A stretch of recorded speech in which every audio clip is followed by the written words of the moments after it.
Mobile दिलाने को कहा तो मोबाइल का कवर ले आया। 5 स्टार होटल में डिनर का बोला था तो नुक्कड़ पर भजिए खिला दिए। ऐसा कौन करता है आजकल अपनी गर्लफ्रेंड के साथ? लकी दिल्ली के एक कॉलेज में पढ़ने वाला गरीब लड़का था जो कॉलेज के बाद एक मेडिकल स्टोर डिलीवरी बॉय का काम करता था। एक रात जब लकी एक होटल में कुछ डिलीवर करने पहुंचा तो लकी की आंखें फटी की फटी रह गई। उसने होटल के कमरे में अपनी गर्लफ्रेंड डिम्पल को एक राहुल नाम के लड़के के साथ देखा। वहां डिम्पल लकी को देखकर भड़क गई। डिम्पल पहले से ही लकी की गरीबी से तंग आ चुकी थी और तभी उसने एक बड़ा फैसला ले लिया। Lucky, this is enough. आज से हमारा ब्रेकअप होता है और आज रात मैं राहुल को डेट कर रही हूँ। ये सुनकर लकी के पैरों तले जमीन खिसक जाती है। उसे समझ नहीं आ रहा था कि वो कैसे रिएक्ट करे। लकी होटल से तो चुपचाप निकल जाता है पर एक अनहोनी जो लकी के साथ होने जा रही थी उसकी लकी को उम्मीद नहीं थी। राहुल, लकी इजीली मेरा पीछा नहीं छोड़ेगा, उसे रास्ते से हटाना होगा। ये बात जैसे ही डिम्पल ने राहुल को बोली तो राहुल ये सुनकर खुश हो गया। राहुल एक अमीर बाप का बेटा था। उसने डिम्पल से कहा, डिम्पल, मैं लकी को इस दुनिया से ही गायब करवा दूंगा और किसी को खबर भी नहीं होगी। पर मेरी एक इच्छा है राहुल, मैं लकी को मरते हुए देखना चाहती हूँ। डिम्पल के ऐसा कहने के बाद राहुल ने अंडरवर्ल्ड के एक डॉन को फोन लगाया और लकी की सुपारी दे दी। अंडरवर्ल्ड के लोग लकी को ढूंढने निकल पड़े और एक दिन लकी अंडरवर्ल्ड की गिरफ्त में आ गया। डिम्पल और राहुल भी वहाँ पहुँच गए। हाथ पैर बांधे लकी एक कुर्सी पर बैठा था और जैसे ही अंडरवर्ल्ड का सबसे बड़ा गुंडा लकी को मारने के लिए उसके सामने पहुंचा तो वो दंग रह गया और लकी के सामने घुटने टेक कर बोला, लकी भाई, आप मुझे माफ कर दो भाई, गलती से मैंने आपकी सुपारी ले ली। जैसे ही डिम्पल और राहुल ने ये देखा तो उनकी आंखें फटी की फटी रह गई। आखिर क्या है लकी की असलियत जो कोई भी नहीं जानता? क्यों अंडरवर्ल्ड के गुंडे ने भी टेक दिए लकी के सामने घुटने? क्या लकी है अंडरवर्ल्ड का कोई आदमी? डिम्पल और राहुल के मन में इन सवालों ने तूफान मचा दिया था। उन्हें कुछ समझ आता उससे पहले ही लकी उन गुंडों की कार में बैठकर चला गया। राहुल और डिम्पल की हालत खराब हो गई थी। उन्हें अब डर लग रहा था ये सोचकर कि लकी अब उन दोनों से बदला लेने के लिए क्या करेगा। पर लकी के दिमाग में अभी कुछ और ही चल रहा था। उसने गाड़ी चलाने वाले गुंडे की तरफ देखा और कहा, ए सुन, गाड़ी को किसी सुनसान जगह पर रोक। लकी भाई, सुनसान जगह क्यों? मैं कुछ समझा नहीं। हमसे आज बहुत बड़ी गलती हो गई, पर आपकी सुपारी हमने जानबूझकर नहीं ली थी। अगर मुझे पता होता कि वो लड़का लड़की आपकी सुपारी लेकर आए हैं तो मैं उन दोनों का ही खेल खत्म कर देता। माफ कर दो लकी भाई। गुंडे की बात सुनकर लकी ने कुछ ऐसा कहा जिसे सुन उस गुंडे के होश उड़ गए।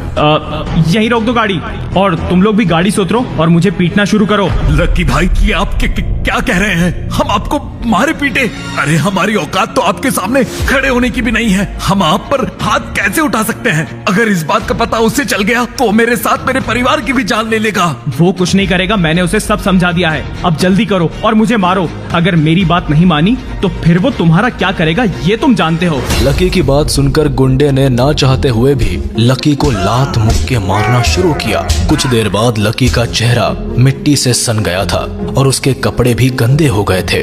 बस हो गया, अब तुम लोग यहाँ से निकलो और किसी को कुछ कहने की जरूरत नहीं है। गुंडे को कुछ समझ नहीं आ रहा था कि लकी अब क्या करने वाला है, पर लकी के डर से उसकी पूछने की हिम्मत नहीं हुई और वो चुपचाप लकी को फटे हाल छोड़कर गाड़ी लेकर चला गया। गुंडे के जाते ही लकी ने फिर से बेचारे गरीब वाली शक्ल बना ली और गली से निकलकर सीधा अपने कॉलेज के सामने पहुंच गया।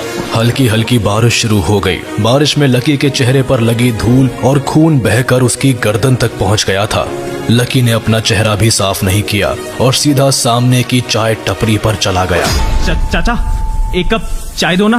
पूरा कॉलेज लकी की गरीबी का मजाक उड़ाता था पर कॉलेज के बाहर चाय समोसे की टपरी वाला लकी का ख्याल रखता था।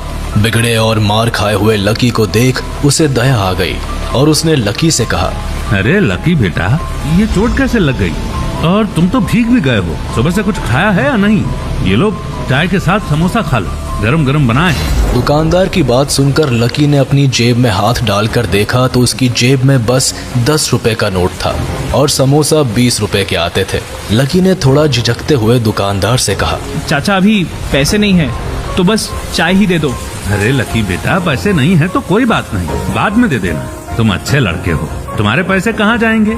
लो उधार में खा लो। चाय वाले की बात सुनकर लकी ने समोसे की प्लेट से एक समोसा उठाकर पहले बाइट लिया ही था कि उसे किसी लड़की की आवाज सुनाई दी। यार लकी हमारे साथ कॉलेज में पढ़ता है और 20 रुपए के समोसे खाने के लिए उधार मांग रहा है। चल आज तेरे दिन को लकी बना देती हूँ, चल मेरे साथ। लकी की गरीबी की वजह से कॉलेज में हर कोई उसका मजाक उड़ाता था। आज कॉलेज की चीयर लीडर टीम की कप्तान भावना ने लकी को सड़क पर समोसे उधार में खाते देख लिया तो उसका मजाक उड़ाने लगी। लकी माना तू गरीब है, फटीचर है, तो क्या हुआ, मेरे पास तो बहुत पैसा है, रोज कुत्तों को खाना खिलाती हूँ, आज तुझे खिला दूंगी। शहर के सबसे महंगे होटल ब्लू मून ले जाऊंगी, तूने तो आज तक कभी ऐसा होटल देखा भी नहीं होगा। होटल ब्लू मून का नाम सुनकर लकी भावना के साथ गाड़ी में बैठ गया, पर लकी को जरा भी अंदाजा नहीं था कि वहाँ कितना बड़ा झटका उसका इंतजार कर रहा है। होटल में भावना का बॉयफ्रेंड ईशान पहले से मौजूद था। भावना, ये लूजर लकी यहाँ क्या कर रहा है तुम्हारे साथ? आज कुत्तों की जगह इसे खाना खिलाने वाली हो क्या? ईशान बेबी, मैं इसे यहाँ लेकर आई हूँ ताकि इसे भी तो पता चले कि हम जैसे अमीर लोग कैसे खाते पीते हैं। इसे इसकी असली औकात तो पता चले कि जितना ये महीने भर में कमाता है उतने की यहाँ एक डिश भी नहीं आती। वेटर इधर आना, आज हम लकी के लिए कुछ स्पेशल मंगवाएंगे। अगले ही पल वेटर ऑर्डर लेने के लिए आया। Yes ma'am. मगर लकी को देखते ही वेटर के हाथ से पानी का ग्लास गिर गया। लक्ष्मण सर, आप यहाँ? आई एम सॉरी सर, मैंने आपको देखा नहीं। हाँ ले आओ। वेटर वहाँ से चला गया, मगर भावना और ईशान हक्के बक्के रह गए। उन्हें समझ नहीं आ रहा था कि अभी यहाँ क्या हुआ। लकी, ये वेटर तुम्हें लक्ष्मण सर क्यों बुला रहा था? क्या मतलब, तुम इस होटल में पहले भी आ चुके हो? जल्दी ही समझ में आ जाएगा। कुछ ही देर में वेटर 2 लाख रुपए की शैंपेन की बोतल लेकर वहाँ आया और लकी के ग्लास में डालते हुए कहा, ये लीजिए सर, आपका फेवरेट शैंपेन। इतना महंगा शैंपेन? ए लकी, इसका पैसा क्या तेरा बाप भरेगा? लकी बिना कुछ कहे मुस्कुराने लगा। अगले ही पल वेटर ने कहा, सर, लक्ष्मण सर को इसके पैसे भरने की जरूरत नहीं। मतलब? समोसे के लिए उधार मांगने वाले लकी से वेटर ने 2 लाख के शैंपेन के पैसे क्यों नहीं लिए? वेटर लकी को लक्ष्मण सर क्यों कह रहा था? क्या है लकी की सच्चाई? भावना और ईशान ये बात सोच ही रहे थे कि मौका देखते ही लकी उस होटल से निकलकर बाहर आ गया। उसके बाहर आते ही एक के बाद एक महंगी गाड़ियां लाइन से आके खड़ी हो गई। ये सभी गाड़ियां लकी को होटल से पिक करने के लिए आई थी। उन गाड़ियों के साथ कई बॉडीगार्ड्स भी थे, जिनमें से 4 लोग भागते हुए लकी के लिए गाड़ी का दरवाजा खोलने आए। लकी गाड़ी में बैठा और तुरंत अपनी गर्लफ्रेंड डिम्पल को कॉल लगाया। हेलो डिम्पल, शायद तुम सही कह रही थी, मैं तुम्हारे लायक हूँ ही नहीं। कहाँ मैं एक गरीब और फटीचर कॉलेज स्टूडेंट, और कहाँ तुम अमीर लोगों में उठने बैठने वाली हाई मेंटेनेंस लड़की। शायद मैं तुम्हारी जैसी लड़की डिजर्व ही नहीं करता। तुम राहुल के साथ महंगे रेस्टोरेंट में चाइनीज खाना एंजॉय करो, क्योंकि मुझे तो जिंदगी भर उधार के समोसे से ही काम चलाना पड़ेगा। ये बोलकर जैसे ही लकी ने बिना डिम्पल का रिप्लाई सुने फोन काट दिया, उसने देखा कि उसका बॉडीगार्ड जो उसके बिल्कुल बगल में बैठा था, वो बहुत हैरानी से लकी को देखे जा रहा था। उसे समझ नहीं आ रहा था कि लकी ने अभी जो फोन पर कहा वो क्यों कहा। लकी ने बस एक हल्की सी स्माइल दी और फिर से अपने फोन में देखने लगा। वो बार बार अपने फोन की ओर ऐसे देख रहा था जैसे किसी के कॉल या मैसेज का इंतजार कर रहा हो। और तभी लकी के फोन में एक मैसेज का नोटिफिकेशन आया। शायद यही वो मैसेज था जिसका लकी को बेसब्री से इंतजार था। लकी ने तुरंत गाड़ी रुकवाई और गाड़ी से बाहर निकला। वो इस वक्त शहर के सबसे बड़े बैंक के नीचे खड़ा था, जहां सिर्फ करोड़पतियों के खाते ही खुलते थे। लकी ने फोन में आए मैसेज पे क्लिक किया और उसे पढ़कर लकी की छोटी सी स्माइल बड़ी हंसी में बदल गई। लकी जोर जोर से हंसने लगा। गाड़ी में बैठे सभी बॉडीगार्ड्स एक बार फिर से उसे देखकर कंफ्यूज्ड थे कि आखिर उस मैसेज में ऐसा क्या था जिसे पढ़कर लकी पागलों की तरह हंसने लगा। और वो तो ये भी नहीं समझ पा रहे थे कि इतनी महंगी गाड़ी में बैठने के बावजूद लकी ने फोन पे ऐसा क्यों कहा कि वो उधार के समोसे खाता है। बाहर तेज बारिश थी और लकी भीग रहा था, लेकिन लकी को आज किसी बात से कोई फर्क नहीं पड़ रहा था। पर आखिर क्यों? क्या था उस मैसेज में जिसकी वजह से लकी इतना खुश था? लकी ने डिम्पल को कॉल करके खुद को गरीब और फटीचर क्यों कहा? क्या है जो लकी डिम्पल, भावना, ईशान और सारी दुनिया से छुपा रहा है? आखिर क्या है लकी का सच? उस मैसेज को पढ़ने के बाद भर बरसात में भी उसका चेहरा सूरज की तरह खिल उठा था। लकी ने इस मैसेज को पढ़कर खत्म किया ही था कि उसके फोन पर बारिश की बूंदें जमा होने लगी थीं। लकी ने थोड़ी देर की खुशी मनाने के बाद याद किया कि वो सच में गरीब नहीं था। असल में उसके परिवार ने उसे एक परीक्षा में डाल रखा था जिसका नाम था गरीबी अभ्यास परीक्षा। इस परीक्षा के तहत लकी को अग्रवाल खानदान में उसके नाम की जमीन और जायदाद पर तभी हक मिलने वाला था जब वो इस परीक्षा को पास कर लेता। अचानक से उसे याद आया कि वो गरीब नहीं था बल्कि गरीब होने की परीक्षा दे रहा था। हालांकि परीक्षा देते देते उसे 8 बरस हो चुके थे, इसलिए उसे एहसास होने लगा था कि वो कभी परीक्षा को पास ही नहीं कर पाएगा और हमेशा हमेशा के लिए गरीब ही रह जाएगा। अच्छा हुआ चली गई, अब मिलना कभी। लकी ने होटल की तीसरी मंजिल की ओर देखा और पानी के अंदर ही अपना पैर पटक दिया। वो डिंपल को कोस रहा था।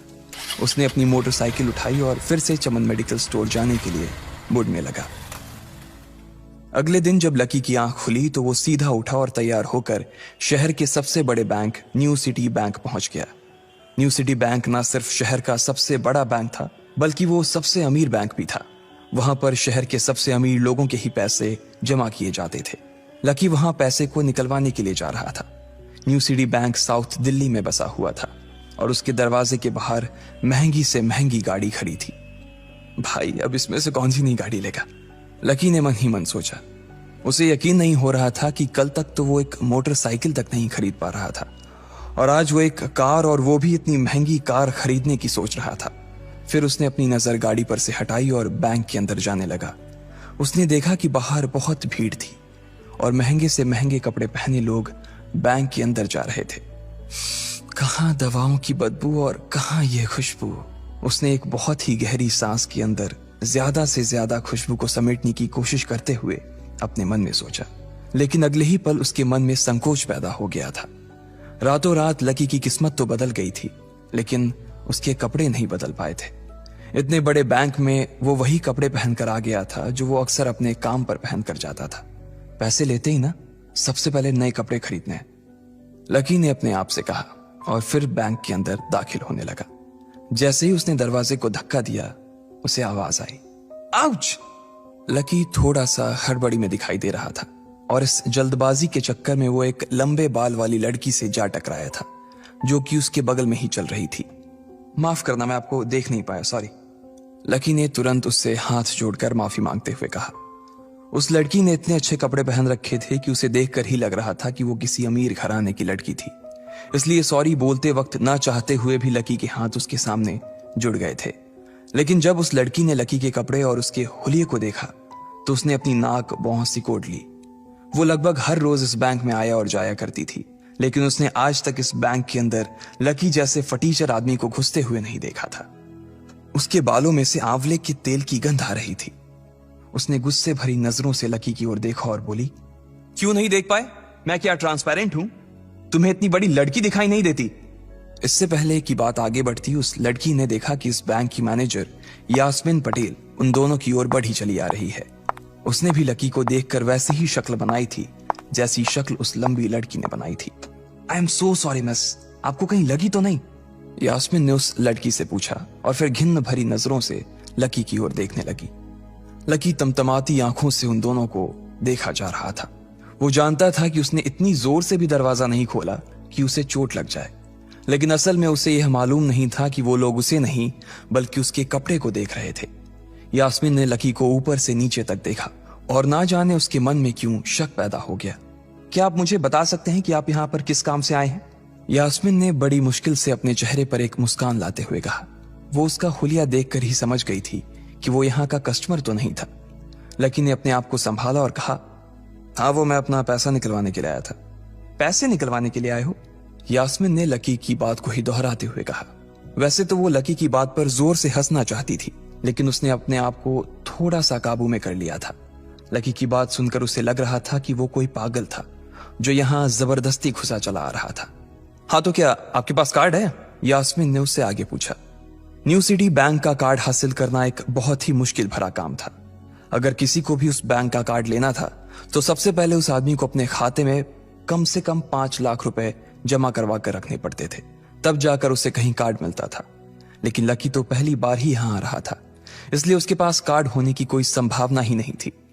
लकी जब यास्मीन के सवाल का जवाब नहीं दे पाया तो यास्मीन ने फिर उससे पूछा, मैं पूछ रही हूं कि आपके पास कार्ड है? वो समझ गई थी कि लकी पागल ही था जो कहीं से भागकर सीधा उनके बैंक में आ गया था। कार्ड नहीं मेरे पास। लकी ने उसके सवाल का जवाब दिया और वो फिर इधर उधर देखने लगा।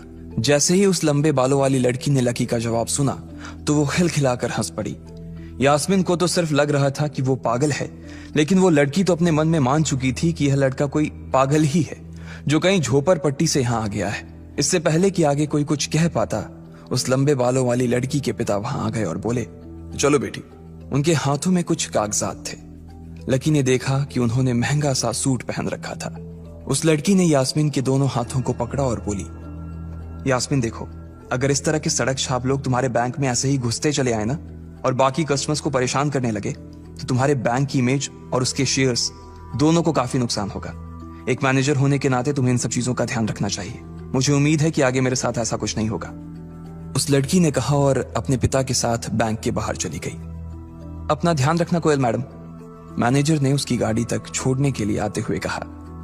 आज तो वो बाल बाल बच गई थी। कोयल और उसके पिता इस बैंक के सबसे पुराने और सबसे वफादार कस्टमर्स थे।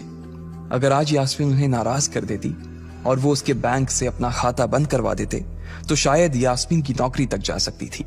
और यह सब हो रहा था उस पागल लकी की वजह से। इसे जल्द से जल्द यहां से भगाना पड़ेगा, यास्मीन ने अपने आप से कहा और फिर बैंक के अंदर आने लगी। यास्मीन उसे अपने बैंक से बाहर निकालने के तरीके के बारे में सोच रही थी, मगर जैसे ही वो बैंक में दाखिल हुई उसने देखा कि लकी वहां था ही नहीं। अरे अब ये कहां चला गया? उसने अपने आप से पूछा। वो इधर उधर देखने लगी, लेकिन लकी वहां भी नहीं था। यास्मीन को अच्छे से पता था कि वो उसके सामने तो बाहर नहीं निकला था। इसका मतलब था कि वो बैंक के अंदर ही था, लेकिन यास्मीन उसे ढूंढ नहीं पा रही थी। कुछ देर तक बैंक के सारे कोनों को देख लेने के बाद यास्मीन को लगा कि शायद लकी यहां बहुत ही असहज महसूस कर रहा होगा, और जब वो कोयल को दरवाजे पर छोड़ने के लिए आई तब उसके पीछे पीछे वो भी निकल गया होगा। चलो जान बची, यास्मीन ने अपने आप से कहा और अपने केबिन में आकर बैठ गई। जैसे ही उसने आज के दिन की पहली फाइल उठाई थी उसे किसी एक की झलक दिखी। ये कोई और नहीं बल्कि लकी ही था। अरे ये कहां छिपा हुआ था? यास्मीन ने अपने आप से ही कहा और तुरंत फाइल को टेबल पर रखकर वो ऑफिस के बाहर आ गई।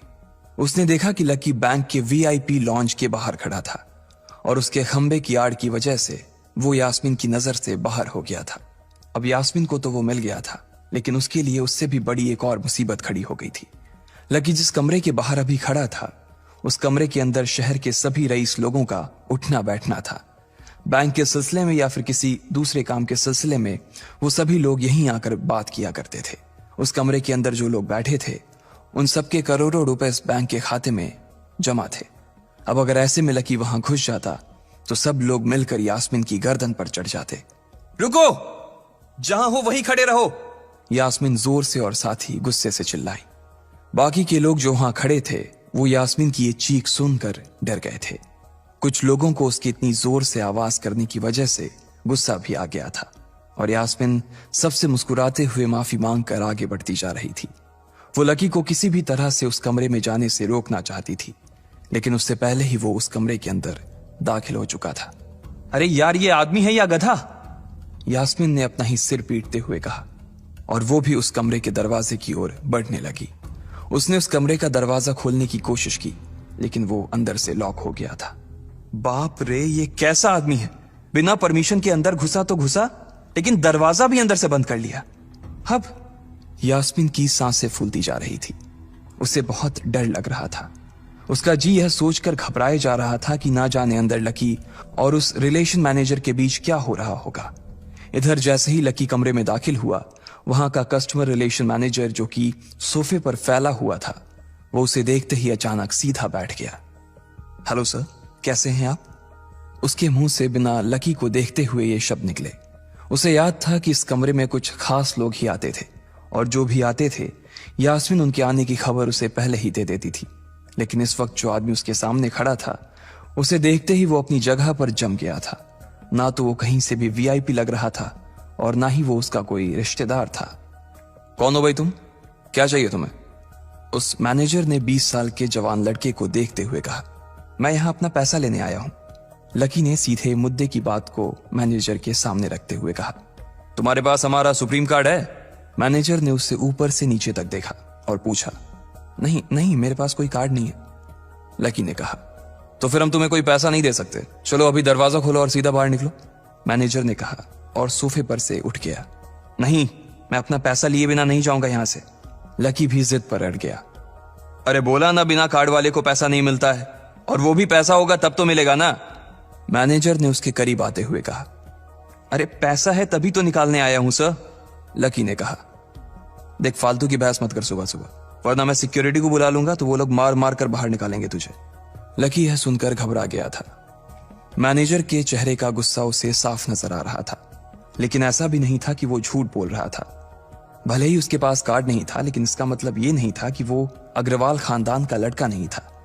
जैसे जैसे मैनेजर उसकी ओर बढ़ता चला जा रहा था, लकी का डर भी बढ़ता जा रहा था।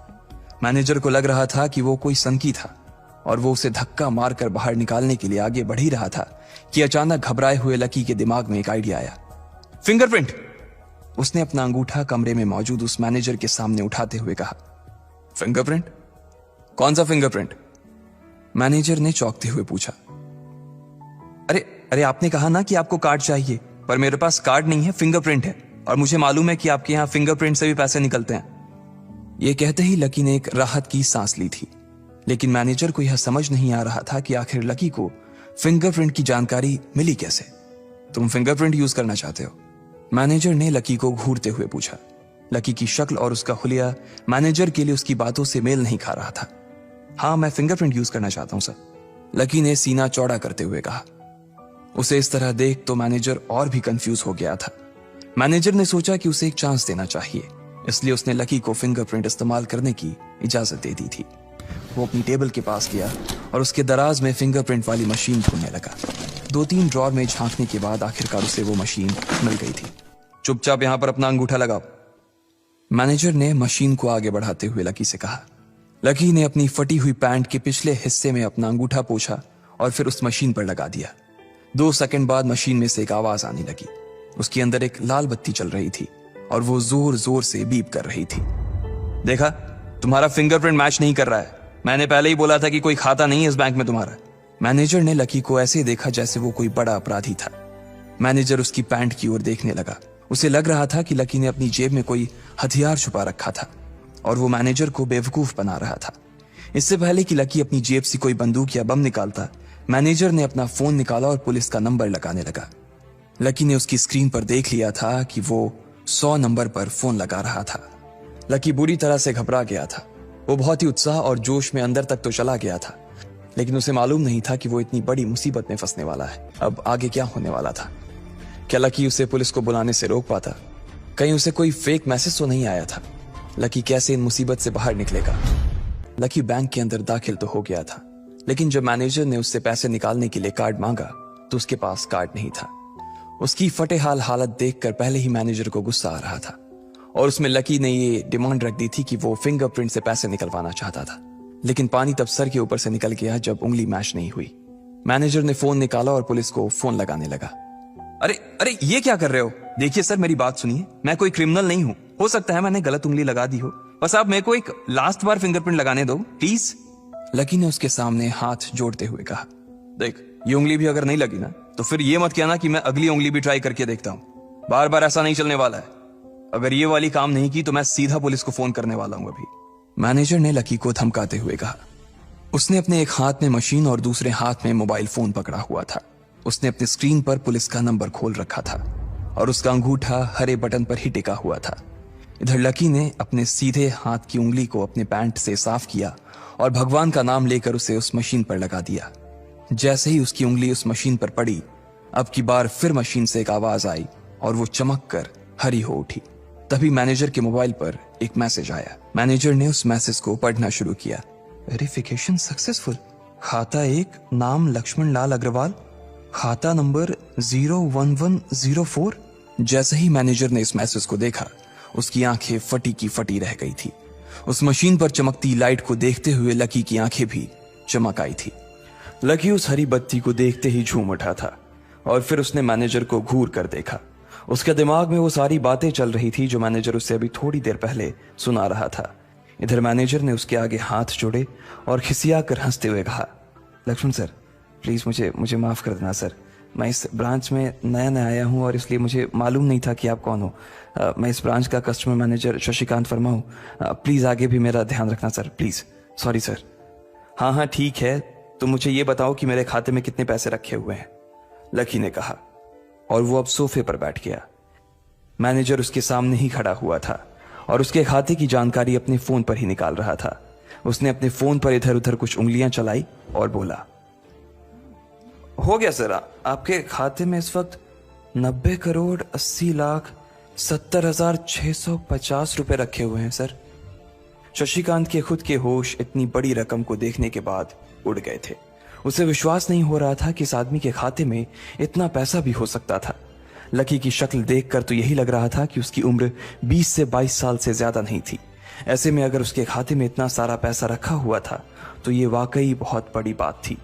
शशिकांत अपने मन में ये सोच रहा था कि दुनिया के 99% लोग ही अपनी पूरी जिंदगी काम करने के बाद भी इतना पैसा नहीं कमा सकते थे जितना कि लकी के खाते में इतनी छोटी सी उम्र में रखा हुआ था। लेकिन लकी ने इधर जब उसके फोन में अपने खाते पर पड़ी हुई जानकारी को देखा तो उसे कुछ अजीब सा लगा। उसे लग रहा था कि उसे तुरंत इतने पैसों के हिसाब से अब अपनी जिंदगी को ढालने की कोशिश करनी शुरू कर देनी चाहिए, वरना उसके साथ वही होने वाला था जो आज बैंक में उसके साथ हुआ था। अरे सर, खाते में पैसे के अलावा और भी चीजें हैं जो मैं आपको बताना चाहता हूं सर। मैनेजर ने फिर से अपनी फोन पर उंगलियां फिराई और बोला, सर एक तो आपके खाते में एक फरारी जुड़ी हुई दिखा रहा है सर। इसके अलावा आपके खाते में 2 किलो सोने की 100 ईंटें रखी हुई हैं, 5 किलो सोने की 20 ईंटें, पिकासो की 3 असली पेंटिंग है, 20 हीरे हैं 24 कैरेट के और भी बहुत कुछ है सर। मैनेजर ने हाफते हुए और अपने पसीने साफ करते हुए कहा। इतना सारा धन देखने के बाद शशिकांत की आंखें तो बाहर ही निकल आई थी। उसने कभी लकी जितना अमीर आदमी अपनी जिंदगी में नहीं देखा था। जितना पैसा और सोना और जायदाद उसके पास था उसका 10% भी इस ब्रांच में किसी और के पास नहीं था। ठीक है, चलो मुझे एक कार्ड दे दो तुम, लकी ने अपने दोनों हाथों को अपने सिर के पीछे रखते हुए कहा। जी सर, मैं अभी आपके लिए एक नया कार्ड बनवा देता हूं सर, मुझे बस 10 मिनट दीजिए सर, बस 10 मिनट, शशिकांत ने कहा और फिर लकी के सामने ही निकल गया। जितनी देर में लकी ने अपने फोन पर फिर से उस मैसेज को खोलकर देखा उतनी ही देर में मैनेजर उसके लिए एक चमकता हुआ सुप्रीम कार्ड लेकर उसके सामने आ गया था। लेकिन उस कार्ड को देखने के बाद ना जाने क्यों मैनेजर को ऐसा लग रहा था कि यह कार्ड लकी की संपत्ति के आगे कुछ भी नहीं था। फिर भी मैनेजर इसमें कुछ नहीं कर सकता था क्योंकि वो जानता था कि उसके पास इस ब्रांच में इससे बड़ा और कोई कार्ड नहीं था। इसलिए फिलहाल वो लकी को यही दे सकता था। उसने उस कार्ड पर लकी का पूरा नाम लक्ष्मण लाल अग्रवाल गुदवा दिया था। लीजिए सर आपका कार्ड, पासवर्ड वगैरह सर आपको ईमेल पे मिल जाएगा, शशिकांत ने मुस्कुराते हुए कहा और वो लकी के सामने हाथ बांधकर खड़ा हो गया। इधर लकी ने उस कार्ड को उलट पलट कर देखा और फिर अपनी जगह से खड़ा होकर वो बाहर निकलने लगा।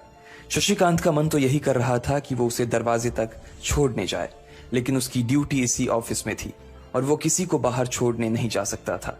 फिर भी वो लकी के लिए दरवाजा खोलने के लिए आगे आ गया था। इधर यास्मीन अपने कैबिन में अपना सिर पकड़े हुए बैठी थी। उसे समझ नहीं आ रहा था कि आखिर अंदर चल क्या रहा था।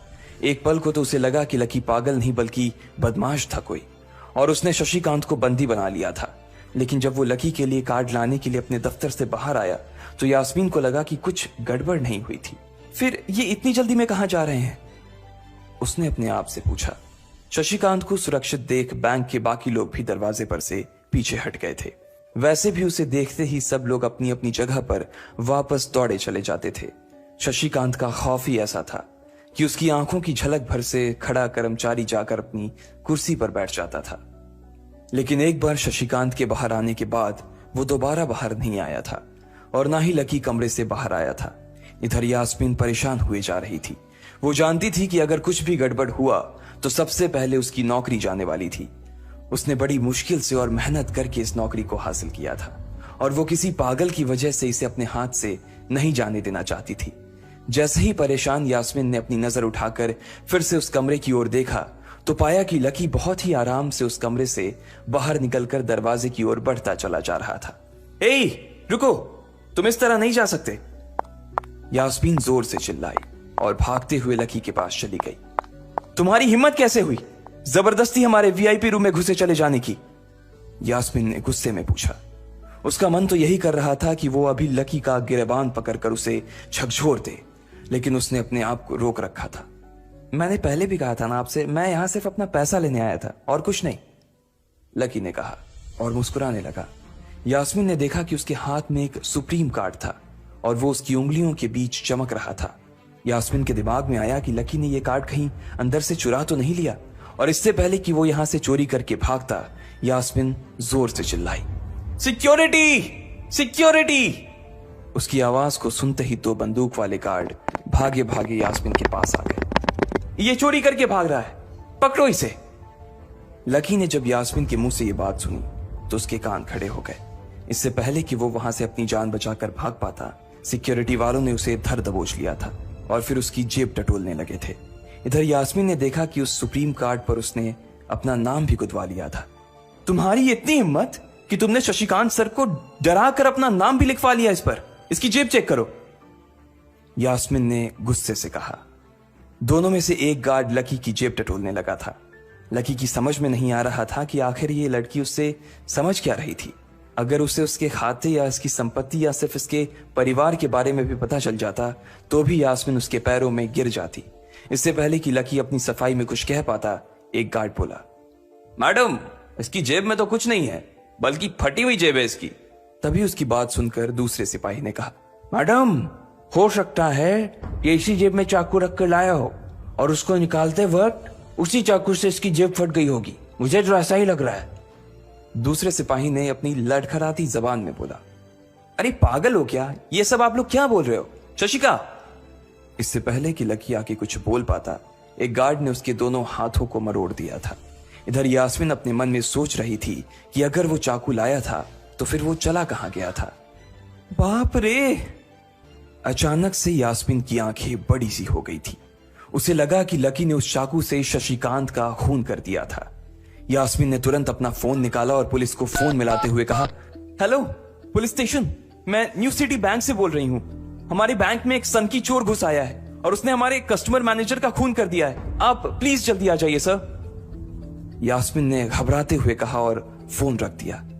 तब तक दोनों गार्ड ने लकी को नीचे घुटनों के बल बैठा दिया था और उसके सिर पर बंदूक तान दी थी। जैसे ही बाकी लोगों ने भी अपनी आंखों के सामने ये मंजर देखा तो वो सब लोग भी लकी के आसपास घेरा बनाकर खड़े हो गए।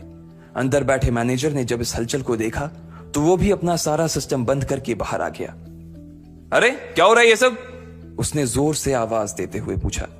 जैसे ही सब लोगों ने उसकी आवाज सुनी तो वो चौंक गए और शशिकांत वर्मा की ओर देखने लगे। देखने वालों में यास्मीन भी शामिल थी और उसने देखा कि उसका मैनेजर तो जिंदा है और सही सलामत उसकी आंखों के सामने खड़ा था। सर आप जिंदा हैं? यास्मीन ने खुशी और आश्चर्य भरे भाव के साथ शशिकांत की ओर देखते हुए कहा, लेकिन अगले ही पल उसकी खुशी की जगह दुख ने ले ली थी। उसे एहसास हो रहा था कि आखिर उसने कितनी बड़ी गलती कर दी थी। यास्मीन ने अपनी ही जुबान काट ली थी और उसके जले पर नमक छिड़का शशिकांत ने। उसने कहा, मैं क्यों इतनी जल्दी मरने लगा और तुमने ये सब क्या तमाशा लगा रखा है?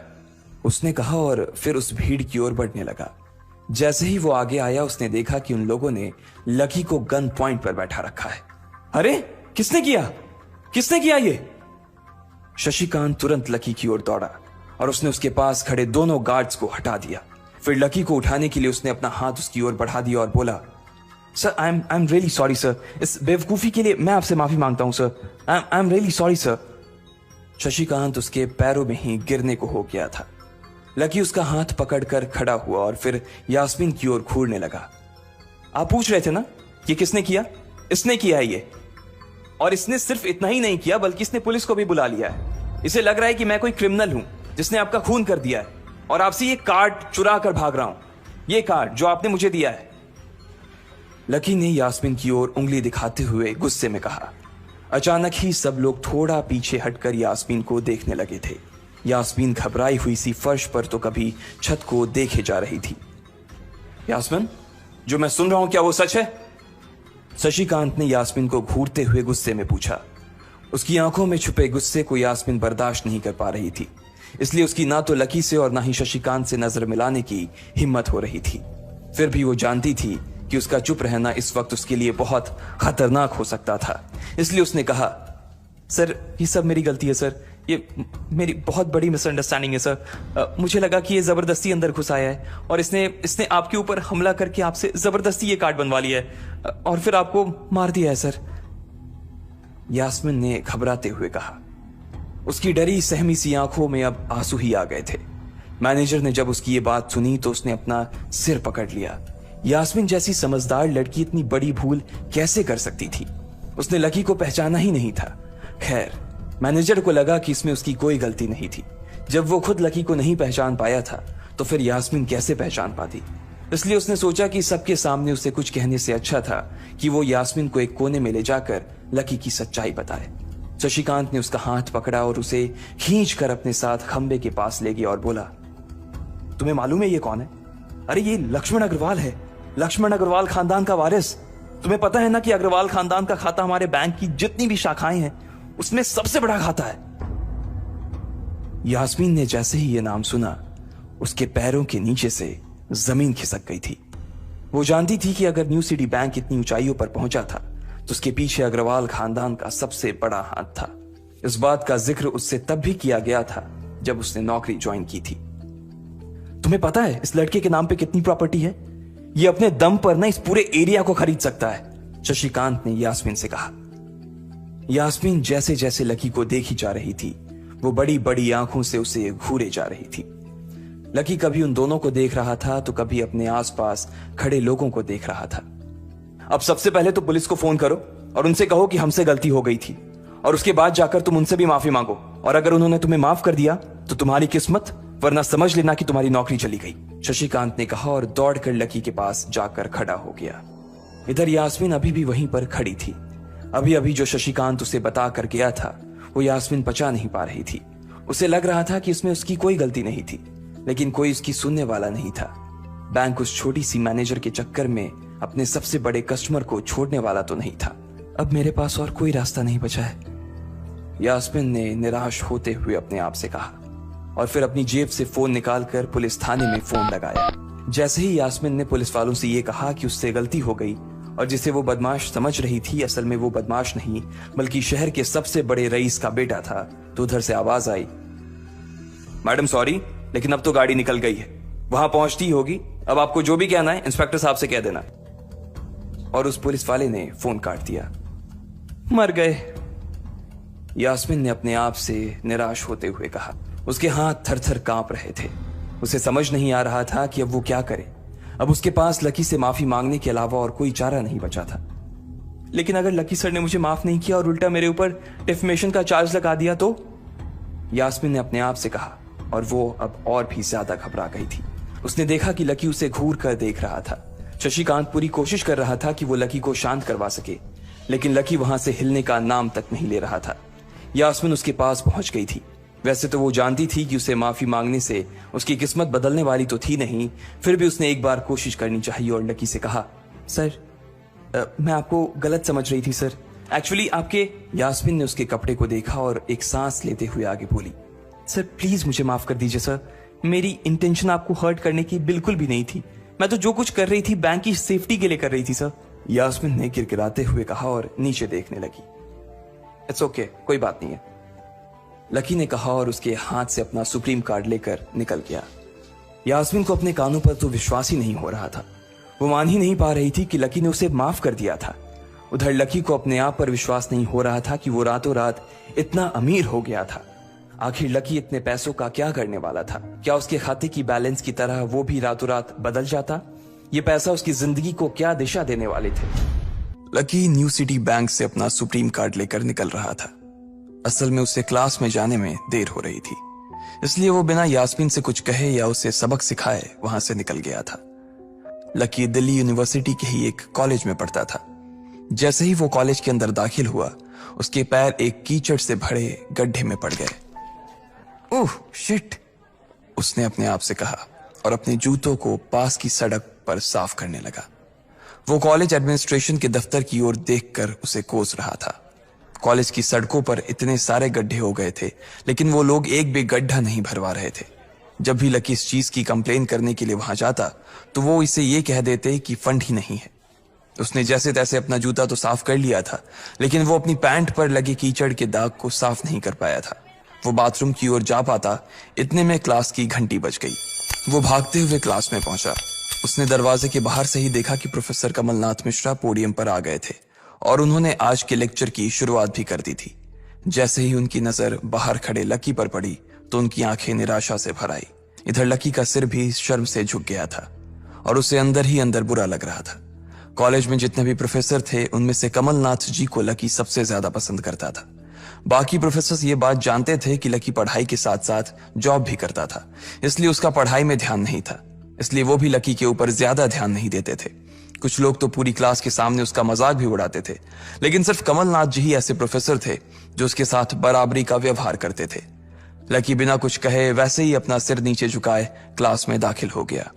जैसे ही उसके पैर क्लास में पड़े सभी लोग उसकी ओर देखने लगे।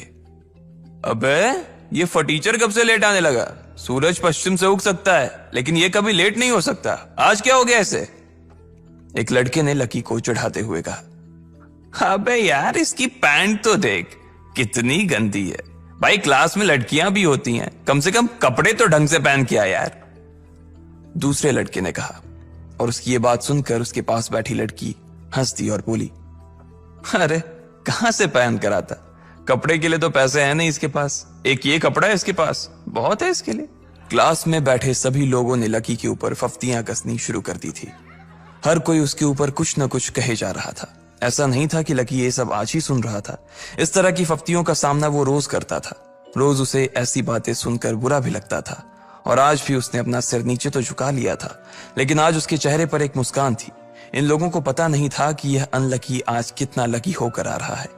जैसे ही क्लास में बैठे बच्चों का शोर बढ़ने लगा, उधर से कमलनाथ जी ने चिल्लाते हुए कहा, आपस में बात करना बंद करो। अगर तुम लोग इस तरह बात करते रहोगे तो मैं आगे नहीं पढ़ाऊंगा। सभी लोग शांत होकर उनकी बात सुनने लग गए। तब तक लकी भी अपनी कुर्सी पर जाकर बैठ गया था। कमलनाथ जी ने फिर से पढ़ाना शुरू किया और पढ़ाते पढ़ाते ना जाने क्यों उनकी नजर बार बार लकी की ओर जा रही थी। लकी को समझ नहीं आ रहा था कि कमलनाथ जी ऐसा जानबूझकर कर रहे थे। उनकी आंखों को देखकर ऐसा लग रहा था कि उनमें लकी के लिए ढेर सारा गुस्सा भरा हुआ था। उसे ऐसा लग रहा था कि शायद वो अपने प्रोफेसर की उम्मीदों पर खरा नहीं उतर रहा था। थोड़ी ही देर में कमलनाथ जी की क्लास खत्म हो गई। बच्चों आज की क्लास यही खत्म होती है। कल आप सबको क्या काम करके लाना है वो मैंने यहाँ लिख दिया है। कल मिलते हैं आप सबसे, कमलनाथ जी ने कहा और क्लास के बाहर चले गए। जैसे ही वो बाहर गए पीछे वाले दरवाजे से किसी की आवाज आई, डिंपल। जैसे ही वो आवाज सबके कानों में पड़ी सब लोग क्लास के पीछे वाले दरवाजे की ओर देखने लगे। वहां कोई और नहीं बल्कि डिंपल का नया बॉयफ्रेंड राहुल खड़ा था। ये लोग राहुल को अच्छी तरह से जानते थे। राहुल ने दरवाजे से झांक कर देखा तो वहां कोई नहीं था। वो धीरे धीरे कमरे में दाखिल हुआ और सीधा डिंपल के पास चला गया। डिंपल खिड़की के पास बैठी हुई थी। जैसे ही राहुल उसके पास पहुंचा, डिंपल ने अपने हाथ उसकी गर्दन में किसी हार की तरह डाल दिए और उसकी बाहों में झूम उठी। उधर राहुल ने भी डिंपल को सबके सामने चूम लिया था। यह नजारा देखते ही सबकी नजरें लकी के ऊपर जा टिकी। सबको अभी तक तो यही पता था कि डिंपल लकी की गर्लफ्रेंड है। किसी को इस बात की खबर नहीं थी कि उन दोनों का ब्रेकअप हो गया था। डिंपल को राहुल की बाहों में देखकर लकी के तन बदन में आग तो लग गई थी, लेकिन फिर भी वो शांत होकर वहीं बैठा हुआ था और उसने अपने गुस्से पर काबू कर लिया था। अरे भाई लकी, क्या हो रहा है ये सब? डिंपल राहुल के साथ कैसे? उसके एक दोस्त ने आकर लकी से कहा। होने देना यार, जो हो रहा है छोड़ना, लकी ने कहा। उसका इस बारे में किसी से बात करने का कोई मन नहीं हो रहा था। अरे भाई तुझे पता है वो राहुल कितना चालू आदमी है। अभी तक इस कॉलेज की 5 लड़कियों को फंसा चुका है और ये डिंपल छठी है, लकी के दोस्त प्रीतम ने उससे कहा। उसकी ये बात सुनते ही लकी ने प्रीतम को घूर कर देखा। प्रीतम को लगा कि लकी को उसकी बात का बुरा लगा था, लेकिन अगले ही पल वो उसे देखकर मुस्कुराया और बोला, कोई बात नहीं भाई, सबकी अपनी अपनी लाइफ है। ये कहकर लकी डिंपल की ओर देखने लगा जो कि राहुल की बाहों में इतरा रही थी। वो जानती नहीं थी कि लकी चाहता तो यहीं खड़े खड़े राहुल और उसके पिता को उनके कारोबार समेत खरीद सकता था। उधर जैसे ही राहुल और डिंपल की नजर भी लकी पर पड़ी तो वो जानबूझकर उसे छेड़ने के लिए उसके सामने से गुजरने लगे। अच्छा लकी, सुनना जरा। अचानक से डिम्पल लकी के सामने रुकी और बोली। उसने अभी भी राहुल की कमर में अपना एक हाथ डाल रखा था। फिर उसने अपने दूसरे हाथ से अपना मोबाइल निकाला और उसका कवर खोलकर लकी के मुंह पर फेंक दिया और बोली, अब क्योंकि मैं तुम्हारे साथ नहीं हूं इसलिए मुझे तुम्हारे इस बेकार से कवर की कोई जरूरत नहीं, इसे तुम अपने पास रख सकते हो। लकी ने उससे कुछ नहीं कहा और नीचे गिरा वो कवर उठाकर अपनी टेबल पर रख दिया। बेबी, इसने तुम्हें कवर गिफ्ट किया? कवर कौन गिफ्ट में देता है भाई? राहुल ने उसके सामने ही डिम्पल से कहा। राहुल लकी को नीचा दिखाने का एक भी मौका अपने हाथ से जाने नहीं देना चाहता था। लकी अंदर ही अंदर मुस्कुरा रहा था। डिम्पल ने राहुल की ओर देखा और बोली, बेबी, बात यह है कि जिसकी मोबाइल खरीदकर गिफ्ट करने की औकात नहीं होगी वो सिर्फ कवर ही तो गिफ्ट कर सकता है ना, और क्या। कोई बात नहीं बेबी, मैं आज ही तुम्हें एक नया फोन दिलवाता हूं। आ जाओ, चलते हैं कनॉट प्लेस और वहां से लाते हैं बेबी के लिए एक नया फोन, राहुल ने कहा। लकी का मन तो यही कर रहा था कि वो जोर से राहुल के ऊपर हंसे, लेकिन उसने अपनी हंसी को रोक लिया था। हाँ बेबी, हमने एक पहले नया फोन खरीदेंगे और फिर उस फोन की पार्टी भी करेंगे, और उसके बाद आज, डिम्पल ने कहा और राहुल के चेहरे पर उंगलियां फिराने लगी। राहुल भी और लकी भी उसके इशारे को समझ गए थे। लकी जानता था कि ये सब सिर्फ उसे चिढ़ाने के लिए वो कर रही थी, लेकिन लकी को खुद के लिए नहीं बल्कि डिम्पल के लिए बुरा लग रहा था। वो मन ही मन ये सोच रहा था कि अगर डिम्पल बस थोड़ा सा और इंतजार कर लेती तो आज लकी उसके लिए फोन की पूरी दुकान खरीद कर रख देता। भाई, ये सब क्या हो रहा है? तेरे सामने ये सब हो रहा है और तू बस मुस्कुराए जा रहा है। गुस्सा नहीं आ रहा तुझे? प्रीतम ने लकी से पूछा।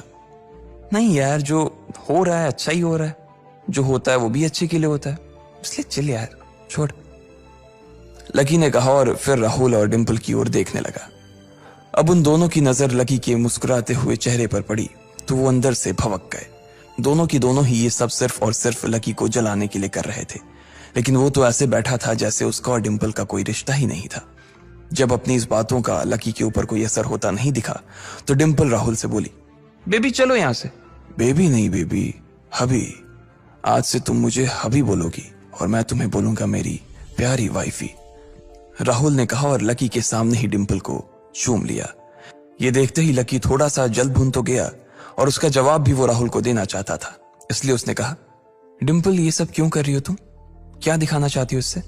लकी को डिम्पल का ऐसा रूप देखकर उसी के लिए बुरा लग रहा था।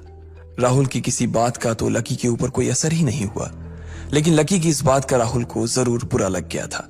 उसने गुस्से से अपनी नाक फुलाते हुए कहा, ओए फटीचर, ज्यादा बकवास करने की जरूरत नहीं है। आज के बाद अगर तूने मेरी डिम्पल के बारे में कुछ कहा या उसकी तरफ आंख उठाकर भी देखा ना तो मैं राजपथ पर तेरी परेड करवा दूंगा। रहने दे भाई, उसकी जरूरत नहीं पड़ेगी। मैं खराब चीज ना तो देखता हूं और ना ही उसके बारे में बात करता हूं, लकी ने कहा और फिर से प्रीतम की ओर देखकर हंसने लगा। जिस तरह से लकी आज राहुल के मुंह पर जवाब फेंक कर मार रहा था, प्रीतम को तो विश्वास ही नहीं हो रहा था कि ये वही लकी है जो उसका दोस्त हुआ करता था। उधर राहुल उसका जवाब सुनकर गुस्से से लबरेज हो रहा था। वो लकी को सबक सिखाने के लिए अपना घूंसा तान कर उसकी दिशा में बढ़ा ही रहा था कि इतने ही में पीछे से एक लड़की की आवाज आई, डिम्पल। सब लोगों ने फिर से उस आवाज की ओर देखा। वहां पर एक थोड़े छोटे कद की लड़की खड़ी थी और वो गुस्से से डिम्पल की ओर देख रही थी। उसकी आंखों पर चश्मा लगा था और उसके बाल खुले हुए थे। अब तू हद से आगे बढ़ती जा रही है डिम्पल। लकी जैसे लड़के को छोड़कर तू इस एक नंबर के लफंगे लड़के के साथ पड़ी है। तुझे तो कॉलेज के किसी गड्ढे में जाकर डूब मरना चाहिए। साक्षी, क्या कह रही है तू? जुबान संभाल अपनी, डिम्पल ने कहा। राहुल के बारे में बुराई नहीं बल्कि लकी के बारे में अच्छी बातें सुनकर डिम्पल का मन खराब हो गया था। जब डिम्पल लकी के साथ थी तो उसकी साक्षी से भी अच्छी दोस्ती थी। साक्षी एक बहुत ही सुलझी हुई लड़की थी। जब भी डिम्पल और लकी के बीच किसी बात को लेकर झगड़ा होता तो डिम्पल उसे सुलझाने के लिए अक्सर साक्षी की ही मदद लेती थी। मैं जो कह रही हूं ना सही कह रही हूं। तुझे सीरियसली शर्म आनी चाहिए डिम्पल। मैंने कभी नहीं सोचा था कि तू ऐसी लड़की निकलेगी। लकी जैसा बंदा ना तुझे कहीं नहीं मिलेगा, साक्षी ने कहा और एक कदम आगे आ गई। इधर लकी ने देखा कि साक्षी की बात सुनते ही राहुल के कान खड़े हो गए थे, लेकिन वो सच बोल रही थी इसलिए राहुल भी कुछ नहीं कर सकता था। साक्षी लकी के पास आकर खड़ी हुई और बोली, तू इतनी जल्दी कैसे भूल गई यार? लकी तेरे लिए हर टफ टाइम में खड़ा रहा था। जब भी तू बीमार होती थी और तेरे खड़े होने की भी हालत नहीं होती थी तो बेचारा तेरे लिए खाना बनाता था, तेरे कपड़े धोता था और तो और तेरे लिए दवाई तक लेके आता था। तुझे याद है ना जब हम हिमाचल घूमने गए थे और तेरे पैर में मोच आ गई थी, तो ये बेचारा अपनी नौकरी छोड़कर भागा भागा रात में हमारे पास आ गया था। इतना प्यार किया इसने तुझसे और तू इसे छोड़कर जा रही है। साक्षी ने कहा। अपने लिए साक्षी के मुंह से इतना सब कुछ सुन लेने के बाद लकी ने अपनी गर्दन नीचे झुका ली थी। उसे डिंपल के साथ बिताए वो सारे लम्हे याद आ रहे थे। वो डिंपल के ऊपर जान छिड़कता था। उसका बस चलता तो वो डिंपल को अपनी हथेलियों पर लेकर घूमता। भले ही उस वक्त उसके पास पैसे नहीं थे, लेकिन वो फिर भी डिंपल की छोटी सी छोटी डिमांड को पूरा करने के लिए अपनी जान लगा देता था। जो कवर डिंपल ने उसके मुंह पर फेंक कर मारा था, वो कवर को खरीदने के लिए लकी ने 3 दिन तक ओवर टाइम किया था। लकी को जैसे ही ये सब याद आया, उसकी पलकों की कोरे भींग गई थी। इधर साक्षी की बात पूरी नहीं हुई थी। उसने आगे कहा, अरे ये लकी अपनी छोटी सी सैलरी में से भी रोज तेरे गोलगप्पे के लिए पैसे निकाल लेता था। तुझे नहीं पता है, मुझे पता है कि आज भी एक बाइक खरीदने के लिए बंदा तेरे लिए पैसे जुटा रहा था। रोज दाल और रोटी खा रहा है सिर्फ इसलिए ताकि तुझे बाइक पर घुमा सके, और तू ऐसे आदमी को नीचा दिखाने की कोशिश कर रही है। ये सब सुनकर डिंपल का चेहरा ही बुझ गया था। उसे भी साक्षी की कई बातें दिल पर लग रही थी, लेकिन इस वक्त वो राहुल के साथ थी और उसका हाथ राहुल की कमर में था। वो चाह कर भी राहुल के खिलाफ ना तो कुछ बोल सकती थी और ना ही कुछ सुन सकती थी। इसलिए उसने अपने बचाव में कहा, हाँ तो ये तो इसका प्रॉब्लम है ना। मैंने इससे पहले ही कहा था कि ये मेरा प्यार अफोर्ड नहीं कर पाएगा, तो फिर ये मेरे साथ इतना आगे क्यों बढ़ा? आज अगर मैं चीज सैंडविच खा सकती हूँ तो फिर मैं बिना घी वाली रोटी क्यों खाऊं? लकी डिंपल की ये बात सब सुन रहा था और उससे पहले कि वो कुछ जवाब देता, अचानक ही उसका फोन बज उठा। उसने मोबाइल निकाल कर देखा तो पाया कि किसी अनजान नंबर से उसे फोन आया था। साक्षी और डिंपल के बीच हो रही बहस के बीच ही लकी फोन उठाने के लिए वहां से निकल गया। देखा कितनी बदतमीजी से उठ के चला गया। चलो अभी। डिंपल ने राहुल के हाथ को कसकर पकड़ा और निकल गई। इधर फोन पर लकी कुछ बोलता उससे पहले ही दूसरी तरफ से आवाज आई, बहुत हो गया लक्ष्मण, अब बस घर आ जा जल्दी से। यह आवाज सुनते ही लकी एक पल में उसे पहचान गया था। उसके दिमाग से डिंपल के सारे ख्यालात चले गए थे और सिर्फ उस आवाज को सुनकर ही उसकी आंखें भीग आई थी। आखिर किसकी थी वो आवाज? किसका फोन आया था लकी को जो उसका घर पर इंतजार कर रहा था? क्यों आखिर लकी की आंखें भीग आई थी? जानने के लिए सुनते रहे Insta millionaire only on pocket FM। Download the pocket FM app now.